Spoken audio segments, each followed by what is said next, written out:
جمہوریت محض انتخابات کا نام ہی نہیں ہے، بلکہ یہ ایک ایسا سیاسی و سماجی نظام ہے جس میں اقتدار کی گردش، اداروں کی خود مختاری، اظہار رائے کی آزادی اور سیاسی اختلاف کا حق ہر ایک کو حاصل رہتا ہے۔ جب کسی ملک میں اقتدار ایک ہی جماعت یا ایک ہی رہنما کے گرد سمٹنے لگے، اپوزیشن کمزور ہوتی چلی جائے، ادارے حکمرانوں کے تابع نظر آئیں اور میڈیا اقتدار کی چاپلوسی کرنے لگے، تو جمہوریت کی جو اصل روح ہے وہ خطرے میں پڑ جاتی ہے۔ ایسے حالات میں سوال پیدا ہوتا ہے کہ کیا سیاسی جماعتیں اپنے وقتی اور جماعتی مفادات سے اوپر اٹھ کر ملک کے وسیع تر مفادات کے لیے کوئی اجتماعی حکمت عملی اختیار کر سکتی ہیں؟ یہ سوال موجودہ ہندوستان میں شدت سے محسوس کیا جا رہا ہے، اور اسی ضمن میں ہمارے لیے ہنگری کا تجربہ خاص اہمیت کا حامل ہو جاتا ہے۔ یورپی ملک ہنگری میں وکٹر اوربان اور ان کی سیاسی پارٹی فیدیز تقریباً 16 برس تک اقتدار پر قابض رہی۔ 2010 کے بعد اوربان نے نہ صرف سیاسی میدان میں اپنی گرفت مضبوط کی، بلکہ ناقدین کے مطابق ریاستی اداروں، عدلیہ، میڈیا اور انتخابی نظام پر بھی غیر معمولی اثر و رسوخ قائم کر لیا تھا۔ وقت گزرنے کے ساتھ اس نے ہنگری کی اپوزیشن پارٹیوں کو مسلسل کمزور کرتا رہا۔ حالت یہاں تک پہنچ گئی کہ بہت سے مبصرین کا خیال تھا کہ اوربان کو جمہوری طریقے سے شکست دینا تقریباً ناممکن ہو چکا ہے، لیکن 2026 کے انتخابات میں ایک ایسا منظر سامنے آیا جس نے یورپی سیاست میں نئی بحث چھیڑ دی۔ ہنگری کی کئی بڑی، چھوٹی اور بڑی اپوزیشن پارٹیوں نے یہ محسوس کیا کہ اگر وہ الگ الگ انتخاب لڑتی رہیں گی تو ووٹ تقسیم ہوں گے اور اس کا فائدہ براہ راست اوربان کو ملے گا۔ چنانچہ متعدد پارٹیوں نے ایک غیر معمولی اقدام اٹھاتے ہوئے یہ فیصلہ کیا کہ انہیں اپنی پارٹی ترجیحات کو پس پش ڈال کر ملک کے مستقبل کو پیش نظر رکھتے ہوئے اپوزیشن کے سب سے مضبوط امیدوار پیٹر میگیار اور ان کی پارٹی تیسا پارٹی کی حمایت کا اعلان کر دیا۔ سب سے زیادہ حیران کن بات یہ رہی کہ ہنگری کی سب سے قدیم پارٹی، جو سابق میں برسر اقتدار بھی رہی، یعنی ہنگیرین سوشلسٹ پارٹی، اس نے قومی انتخابات میں اپنے امیدوار ہی کھڑے نہ کرنے کا فیصلہ کیا۔ اس کا موقف تھا کہ موجودہ سیاسی حالات میں اصل مقصد اقتدار حاصل کرنا نہیں ہے، بلکہ جمہوری اداروں کی بحالی اصل مقصد ہے۔ اسی طرح دیگر جماعتوں نے بھی بغیر کسی بڑی سیاسی سودے بازی کے میگیار کی حمایت کر دی، جس کا نتیجہ یہ نکلا کہ اپوزیشن ووٹ منتشر ہونے سے بچ گیا اور ایک مرکز پر جمع ہو گئے۔ اوربان کی طویل حکمرانی کا خاتمہ ممکن ہو سکا۔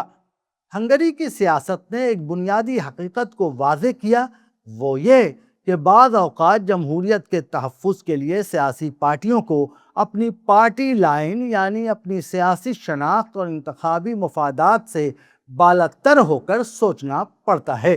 یہ کامیابی کسی ایک کرشماتی رہنما کی وجہ سے نہیں آئی، بلکہ اس لیے ممکن ہوئی کہ مختلف جماعتوں نے یہ سمجھ لیا کہ اگر وہ ایک دوسرے سے مقابلہ کرتی رہیں تو اصل فائدہ اقتدار میں موجود طاقتور جماعت کو ہوگا۔ ہنگری کا تجربہ یہ بھی بتاتا ہے کہ اپوزیشن کی کمزوری صرف حکمراں جماعت کی طاقت کا نتیجہ نہیں ہوتی، بلکہ اکثر اپوزیشن کی باہمی تقسیم بھی اس کی بڑی وجہ بنتی ہے۔ کیا ہندوستان میں بھی ایسی صورتحال موجود ہے؟ ہندوستان میں گزشتہ ایک دہائی کے دوران بھارتیہ جنتا پارٹی BJP نے قومی سیاست میں غیر معمولی غلبہ حاصل کیا ہے۔ 2014 کے بعد سے BJP نہ صرف مرکز میں اقتدار میں ہے، بلکہ ملک کی کئی ریاستوں میں بھی اس نے اپنی مضبوط موجودگی قائم کی ہے۔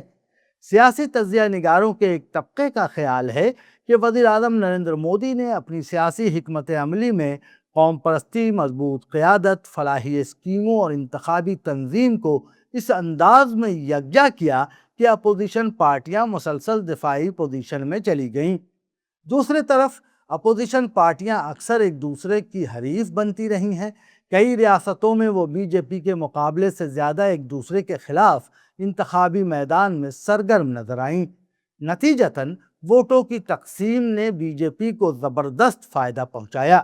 اگرچہ گزشتہ برسوں میں مختلف اپوزیشن پارٹیوں نے اتحاد قائم کرنے کی کوشش کی، لیکن ان کی کوششوں کو متعدد مسائل کا سامنا رہا ہے۔ ان پارٹیوں میں آپس میں قیادت کے سوال پر اختلافات پائے گئے، انتخابات میں نشستوں کی تقسیم پر تنازع رہا، علاقائی مفادات کا ٹکراؤ دکھائی دیا، نظریاتی اختلافات اور ذاتی سیاسی عزائم بھی دیکھے گئے۔ انہی وجوہات کی بنا پر کسی مواقع پر اپوزیشن اتحاد عوام کے سامنے ایک مضبوط متبادل سیاسی ویژن پیش کرنے میں ناکام رہا۔ ویسے تو ہندوستان اور ہنگری کے درمیان بہت بڑا فرق پایا جاتا ہے۔ ہنگری نسبتاً چھوٹا ملک ہے، جبکہ ہندوستان دنیا کی سب سے بڑی جمہوریت ہے۔ یہاں مختلف زبانیں، تہذیبیں، ثقافتیں، علاقائی پارٹیاں اور متضاد سیاسی روایات موجود ہیں۔ اس لیے ہنگری کے ماڈل کی مکمل نقل ممکن نہیں، تاہم اس تجربے سے چند اہم اسباق ضرور حاصل کیے جا سکتے ہیں۔ پہلا تو یہ کہ اپوزیشن پارٹیوں کو آپس میں ووٹوں کی تقسیم کو روکنی ہوگی۔ دوسرے یہ کہ ہر ریاست میں سب سے مضبوط اپوزیشن پارٹی کو ترجیح دینی ہوگی۔ تیسرے یہ کہ ذاتی اور پارٹی کے مفادات سے اوپر اٹھنا ہوگا۔ چوتھے یہ کہ ایک مشترکہ قومی ایجنڈا تیار کرنا ہوگا۔ اور پانچویں یہ کہ جمہوری اداروں کے تحفظ کو سیاسی مقابلہ آرائی سے زیادہ اہم سمجھنا ہوگا۔ آج ہندوستانی سیاست ایک اہم موڑ پر کھڑی ہے۔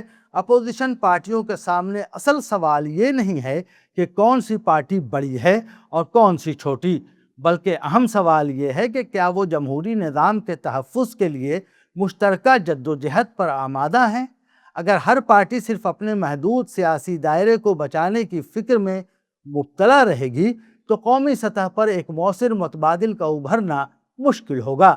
لیکن اگر وہ ہنگری کی اپوزیشن کی طرح وسیع تر قومی مفاد کو ترجیح دیں گی تو سیاسی منظرنامہ تبدیل بھی ہو سکتا ہے۔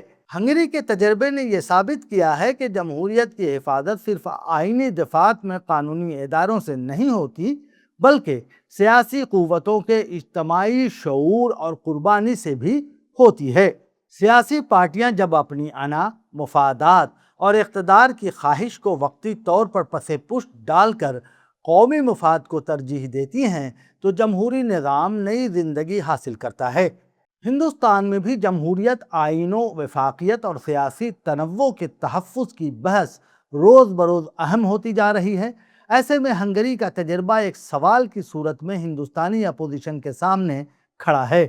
کیا وہ اپنی پارٹی کے مفادات سے بلند ہو کر ایک مشترکہ جمہوری مقصد کے لیے قربانی دینے کا حوصلہ رکھتی ہیں، یا پھر سیاسی انتشار ہی اقتدار کے موجودہ توازن کو مزید مضبوط کرتا رہے گا؟ یہی سوال آنے والے برسوں میں ہندوستانی سیاست کی سمت متعین کرنے میں اہم کردار ادا کرے گا۔